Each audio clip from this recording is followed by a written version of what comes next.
1, 2, 3, the lawn feed. Welcome to another episode of the Lawn Feed Podcast, Season 4. We made it to Season 4, you guys. We got a full slate today. We got everybody plus one in the house. I am Chris, otherwise known as Opus Mo Time. I will be your host tonight.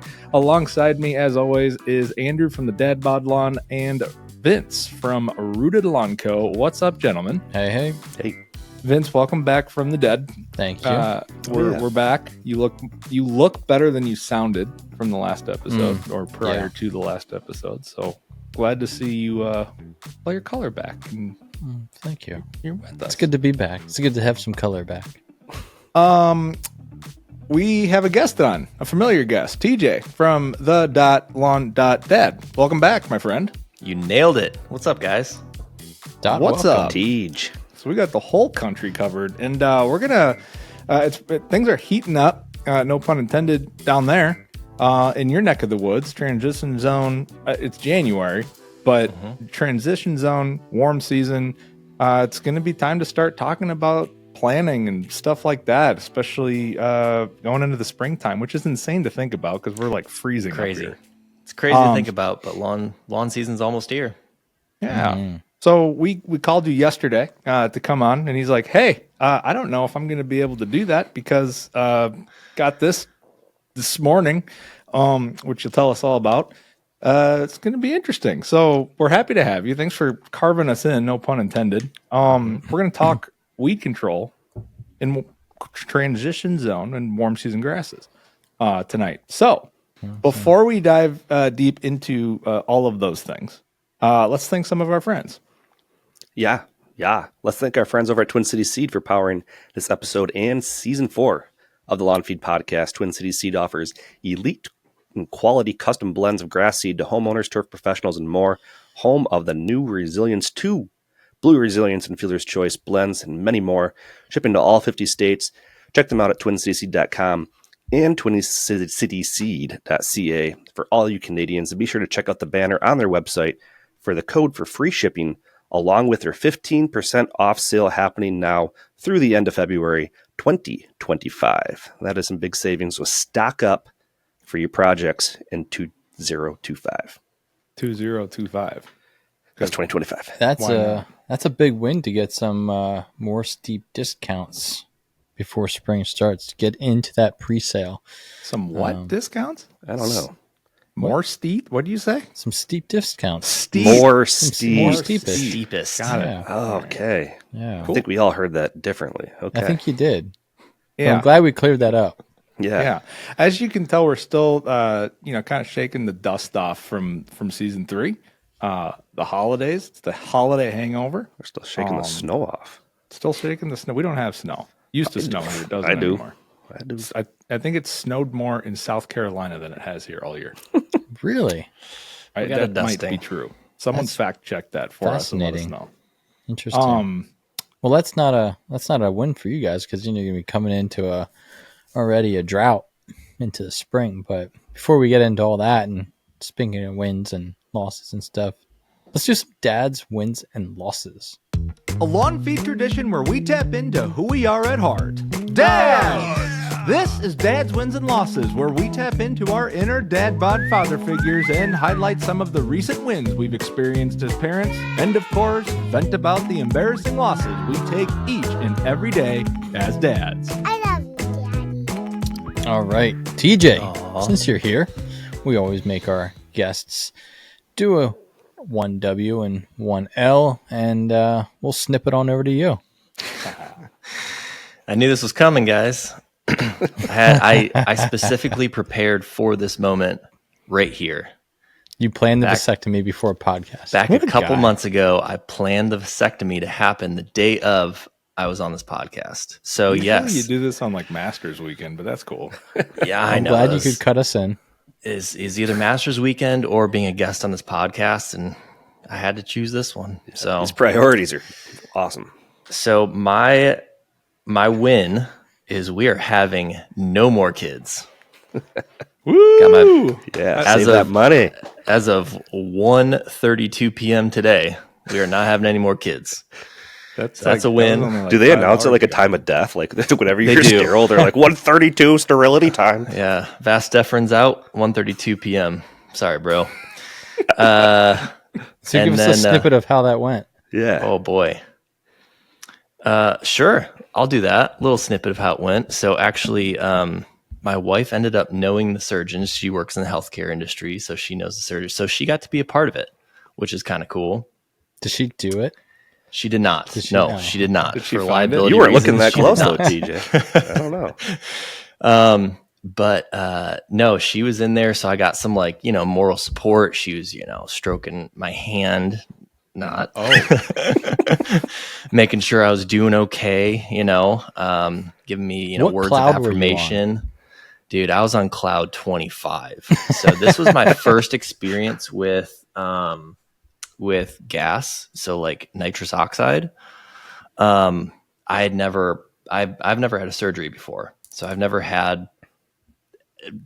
done any gas, anesthesia, anything. So first time experiencing nitrous oxide.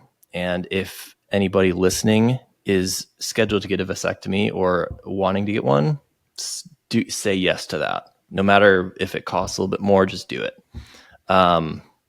Didn't feel a thing. Bad, huh? Pretty not bad. Didn't feel a thing. I was, pretty good spirits the whole time. And yeah, it was great. So zero just pain, imagine. zero anything. It was awesome. If they put like headphones out of you like you're wearing right now, like the over the ear ones, and they were just playing music from like back in college, you'd probably just be like singing to it. And If I was alone, that would have been like perfect. But my wife actually had a vasectomy playlist already queued up. So it had like Balls of Fire. First cut is the deepest or whatever it is. Like it was all very punny. So it was pretty bad. But it was great. It made for like a light-hearted, procedure, if you want to call it. So it was pretty interesting. Thankful I don't have to do it again. But so that's my win is like no more kids. Procedure went well. I guess a loss is the pain that I'm going to be experiencing the next couple of days, but it's not as bad as having a fourth kid, I guess. So no, you'll be all right. This is our sacrifice. I'll be all right. If my wife can pump out a couple kids, that's I can do this for a little bit. So that's wins and losses. That's a solid W and a solid L. Yeah. And kind of fitting too, because like we're going to be talking about pre-emergents, and we don't have to give our lawns or anything vasectomies, but the pre-emergents kind of work that way. I basically put down pre-emergent today. You just gave yourself pre-emergent. Nice little barrier there. Pretty much. Sort of. So we're going to talk about pre-emergents in warm season grasses. More specifically, we're going to be talking about Bermuda grass and Zoysia, what pre-emergents are and what post-emergents are. So just to get into pre-emergents, I'm sure you guys are well aware of what they are, but they prevent weeds from not necessarily germinating, but they prevent weeds in your lawn. To get a little more specific, the weed seeds can germinate, but they basically cut the root zones off, and they don't allow the roots to grow any deeper. Hence, no nutrients, no water. The plant dies. The post-emergence, well, it's pretty self-explanatory. It's after the weeds have germinated, so you did not do your pre-emergent app, which there are many reasons why you don't need to do that. We'll get into that shortly. But once you have weed pressure, you put down a post-emergent herbicide, which is going to kill the weeds. There's selective and non-selective. Make sure you use the one that's not going to kill your lawn as well. So that would be a selective versus non-selective. Oh wow! Are we talking? We're talking, boys. I thought we were just learning here. I thought we were just learning. So okay, so warm season grasses, something that the majority. I'm sure we've got a fair amount of listeners that have warm season grasses, warm season turf, probably in the transition zone. Hell, we've had a lot of people from like California and Texas and like all of those places reach out. TJ, Yep. when are we supposed to be doing or thinking about pre-emergence for warm season grasses? So ideally, this is where it gets sticky with people asking questions to me like, oh, when should I put it down? There's no specific date that you really have to worry about. I have my own specific date that I sort of put down pre-emergent every single year on. But it actually goes by your soil temperature. So you want to put down pre-emergent prior to your soil temperature hitting about like 50 to 55 degrees. It's okay to be early, but it's not okay to be late. And there's a couple ways of telling where your soil temperature is at. You can stick a probe in or something like that, like a grilling probe thermometer. You can look at a website called Greencast. I'm sure we'll talk about that for a little while. But there's ways of telling what your soil temperature is. But yeah, that's kind of the tell of when you start is when it starts to warm up, you got to start thinking pre-emergent. Now, do you guys use Greencast? Yeah. Oh yeah. Yeah. I like to use it for trends. So it's not necessarily, hey, what is my temperature right this second? I like to look at, especially in the line of work that like we do, but I like to look at the 10-year and 5-year averages in different spots. It's good to have localized information, but it's also good to see like what has happened in the last 5 years. Is this going to be like a weird year or not? Which last year it was for us. So it's kind of nice to get that average of when that temperature is that TJ was just talking about historically. So then you can prep for kind of the start of the season because that is really the start of your year. Right. Typically, it's like you can kind of hone in on like 15 days that typically that window is going to fall in. And so you can kind of tell yourself, okay, this is the time frame that typically happens. And then you can take a closer look at what's happening this year according to your soil temps leading up to those days. And kind of, like you said, you'd rather be a little earlier than late to the game. The only downfall is if you're a little too early, you're just going to get not as late into the season protection. But I think I'd rather have it err on the side of caution early for sure. And for me, so I'm in upstate South Carolina, and the nice thing about it, there's an easy date to remember, is Valentine's Day, February 14th. Honey, I'll be with you in a minute. Yeah, so it's love for your spouse and love for your lawn all that day, and that's when lawn season pretty much starts for us. For me personally, is pretty much Valentine's Day or that weekend or around Valentine's Day. You obviously have a 2-week window to put it down, but Valentine's Day is when that first app goes down. And I actually do a split app. So Andrew, you're talking about, maybe a little bit too early, and the dangers of that is potentially not as long of a, I guess, coverage. The protection. efficacy window is short. Efficacy window. That's what I'm looking for. Sorry, the drugs earlier today. Yep. Efficacy window is if you were to split up your apps, you actually arguably get a little bit longer, stretch that out a little bit further, but it kind of overlaps just in case you get it down a little bit too early. You get that second app down to where it covers it perfectly. So what is your process for that exactly? How many days after the first application do you go out with the second? I usually do about 6 weeks for me. Okay. Yep. So I put the first app down. 45 days or so. Roughly. Yeah, it's like 45 to 60 days, but now are you using between 6 and 8 weeks. I'm using prodiamine. Yep. Yeah. So last year I used granular, so Anderson's Barricade, but we all know that Barricade is just a fancier name or a brand name for prodiamine. So it's all pretty much the same. There's a lot of different pre-emergents.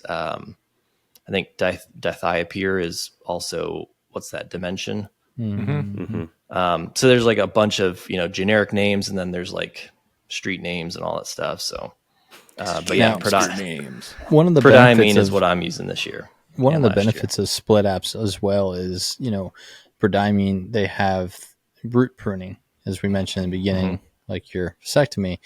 It's not only does it really hinder the weeds from growing and taking root in your lawn, but it does hit your grasses you want as well, called root pruning. So doing a split app, you're giving a little bit less of a punch for your existing stand, and it helps it stay a little bit healthier. And then you can come back with another lighter app. So you're getting the 2 rounds of longer coverage, but you're also not harming your turf all in one big blow as well. Yep, absolutely. Yeah, the more you can help your turf health, the better. Newly established turf. Obviously, up here we seed a lot with cool season grasses. Warm season grasses, not so much, per se. Are the rules the same with pre-emergent down there with warm season turf and like newly established? And when I say newly established, like let's say you sodded a new lawn.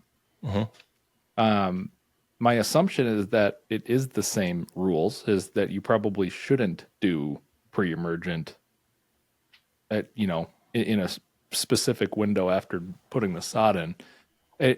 Am I right in that thinking, or is it different? So by the book, you want to wait a year. And that's just, again, to help the roots establish a lot better. I know people who have done pre-emergent that next season. So if they lay it down, let's just say like in the spring, they've done it in the spring of next year or even in the fall of the same year and not really had any issues. But it's very safe to wait a full year after. If you put sod down in the fall, do your fall application that next year. That's the first pre-emergent that you'll put down. So a year is typically what the book says, and what I recommend to people is just wait a year. And is that for all? Is that for all warm season grass types, or is that just for? Yeah. So that's across the whole entire thing. Yep. Zoysia, Bermuda, St. Augustine. Yep. You want to wait. You want to wait a year. Does that go for like sprigging and stuff like that too? Yeah. You want to wait till it's fully established, and that year, it could be 10 months. I'm not a turf science major. I don't know the exact months, but sure, it's usually a year. And that's for the roots. Yep. Root development, root growth, kind of what Vince was alluding to earlier. Root growth, spreading, because that's how our grass grows, is it spreads, and you don't want to disturb that spreading at all. You don't want to affect it. I know we're talking about pre-emergence. What else are you doing? Is there anything else that goes with that on Valentine's Day before date night? Just that. In last year I did this, and this year I'm probably going to follow suit. Is you can put down like a potassium, like a nice little potassium fertilizer. Like there's a pre-emergent. It's the Lesko's Crabgrass Control 007. Yep. That's obviously has potassium in it. Yes. James Bond, if you will. What a great game. Holy moly. So that has potassium in it. So yeah, I'll put down like a light coat of potassium just to help that Bermuda when it's coming out of dormancy, just to have some food to push the green up. Yeah. No nitrogen. So nitrogen you want to avoid. Why? So you don't want to, so when it's sleeping, so nitrogen, when you're feeding grass, it's like feeding it and it's growing, right? Mm-hmm. If you're feeding nitrogen to a sleeping grass, like it's not really uptaking it, but also it could bring in fungus, like a spring dead spot, something like that. Sure. So there's a couple things that it can do that will harm the grass more than it'll help it. You don't need any nitrogen in it for another couple months, honestly, because nitrogen is meant for upward growth. And if there's no growth going on, then what are you feeding? So similar to our spring flush, you have one as well. Yeah. Yeah. Got it. So don't go dumping all the nitrogen. Do not. All the step one fertilizer. Well, theoretically. Yeah. Pre-emergent's the only thing you're putting down on besides the moves. So the only thing you're putting down on besides the moves. Valentine's Day. Yeah. I don't know if you're putting down any moves this year. I ain't doing anything. What about those who burn their Bermuda lawns? Yeah. Is it still like you burn it? Do you just put down a pre-emergent then after you burn it, or? You can. That could be your second app. That'd So you be a could put down second first app at app. that point, Yeah, first app in February. like a And pre-scout. then do the burning and then put another round of pre-emergent. And for the listeners who absolutely have zero clue what you're talking about, Vince, describe what you're talking about. So dormant Bermuda grass, a lot of people will scalp their lawns before it starts to grow in to get rid of the dead. But they also will torch it and they'll burn their entire lawn and it'll come back shortly after super green. And it's really good for your lawn to do that.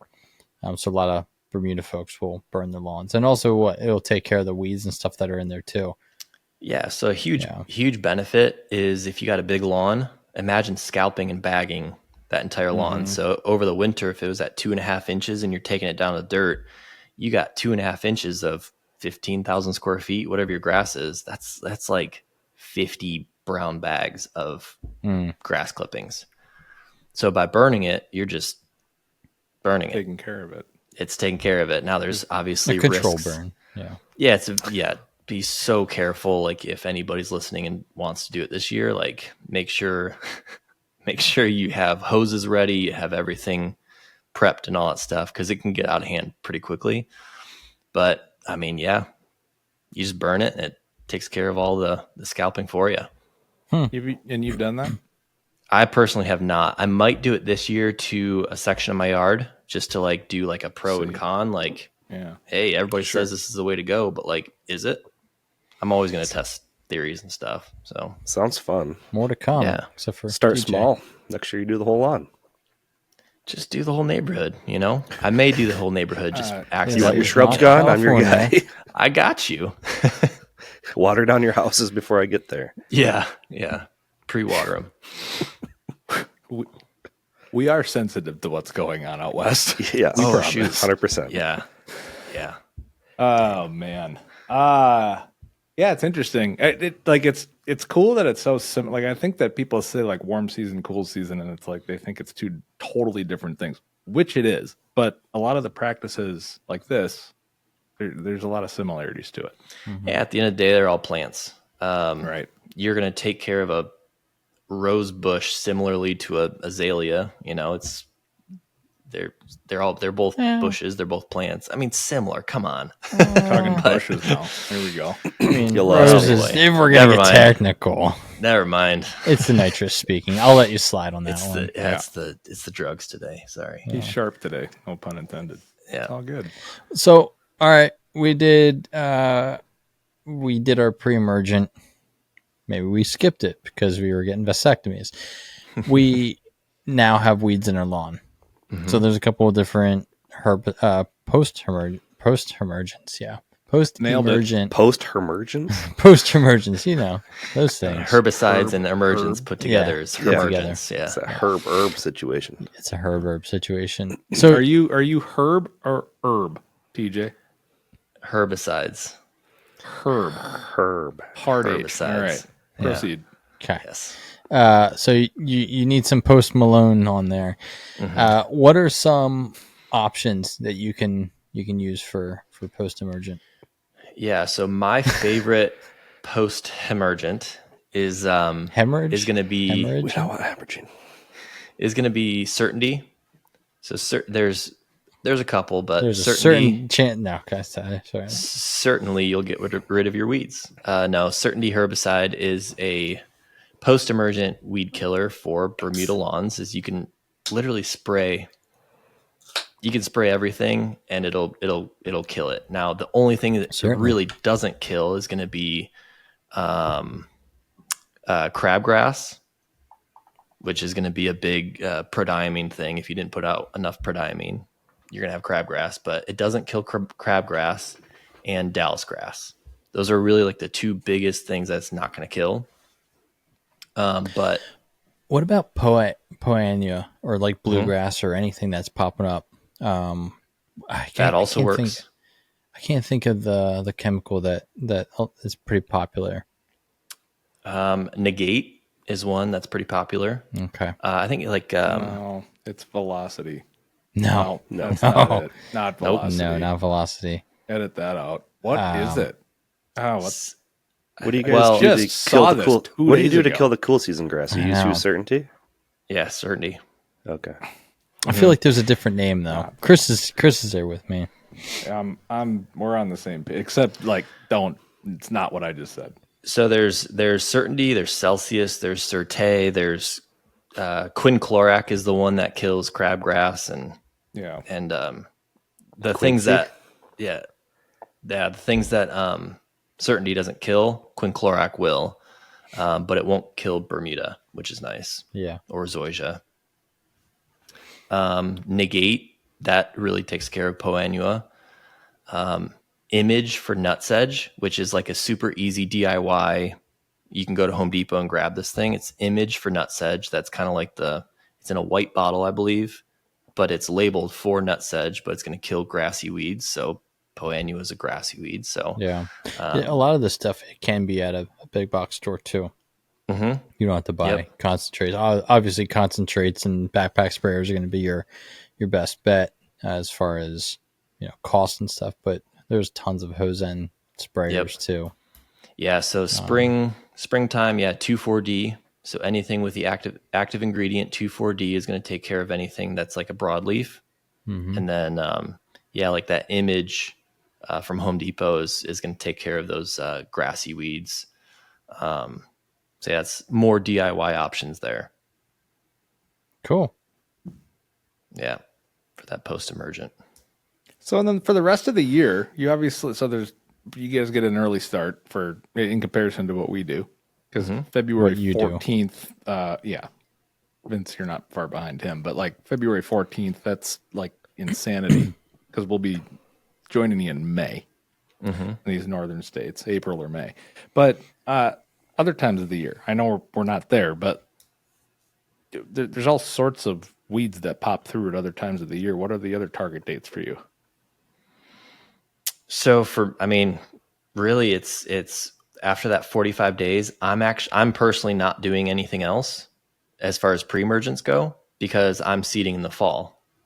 If I were to spray out a pre-emergent, that's going to last for about 4 to 6 months. That puts me well into like November, December, and I want to seed my ryegrass in September. So I'm only really doing like 2 spring applications of pre-emergent a year. Yeah. No, what if you weren't doing that? Yeah, Because your average person is not going to be Gotcha. doing that. So that next one is coming about October-ish. So October 15th.